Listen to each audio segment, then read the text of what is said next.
Baakiyalakshmi serial today episode என்ன மாதிரியான twist ஆக்க போகுதுன்னு பார்க்கலாம். பாக்கியம் பார்த்தீங்கன்னா அங்கேருந்து கிளம்பி அவங்க ரெஸ்டாரண்ட்டுக்கு கிளம்பி போகிறாங்க. ஏதோ ஒரு சின்னதாக இஷ்யூ இருக்குன்னு சொல்லிட்டு இப்போ கோபி ட்ரெஸ் எல்லாம் பேக் பண்ணிட்டு வெளியே வராங்க.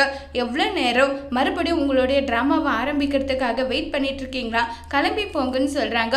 உடனே ஈஸ்வரியோட ரூமுக்கு போனதோ ஈஸ்வரியோட ரூமில் உங்களுக்கு என்ன வேலை, நீ அங்கே போகக்கூடாதுன்னு சொல்லிட்டு ரொம்ப கோபமாக பேசிட்டு இருக்காங்க. அதுக்கு முன்னாடியே தாத்தாவும் ஈஸ்வரியும் ஆர்குமெண்ட் பண்றாங்க. ஈஸ்வரி சொல்றாங்க, என்னுடைய பையன் இப்படி சொல்லிட்டான், இதுக்கு மேல எனக்கு என்ன பண்றதுன்னே தெரியல, அதனால நான் அவன் கூட போக போறேன்னு சொல்லிட்டு சொல்றாங்க. இதை கேட்டதுமே தாத்தா உனக்கு அப்பதான் நீ போறியா, தாராளமா போ, அப்பதான் பாக்கியாவோட அருமையும் அதே மாதிரி இந்த வீட்டில் இருக்கவங்களோட அருமையும் உனக்கு புரிய வரும், அது வரைக்கும் உனக்கு புரிய வராதுன்னு சொல்லிட்டு ரொம்பவே வருத்தப்பட்டு ஃபீல் பண்ணி எல்லாம் பேசிக்கிட்டு இருக்காங்க.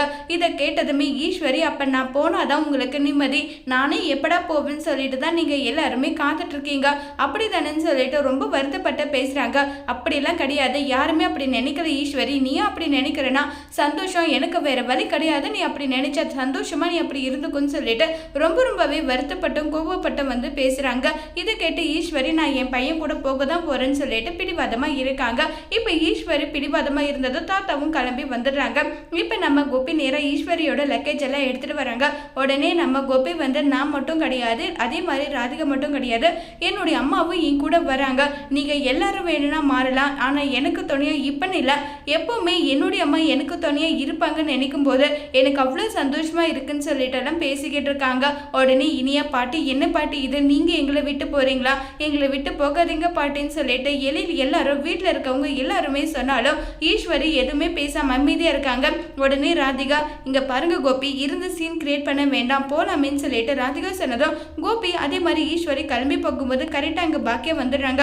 பாக்கியா, நான் என் பையன் கூடயே போகிறேன், என் பையனை என்னால் விட்டு கொடுக்க முடியாதுன்னதோ, இல்லை நீ என்ன சொல்ல வரேன்னு கேட்குறாங்க. நான் எதுவுமே சொல்லலையே அத்தன்னு சொன்னிடுறாங்க.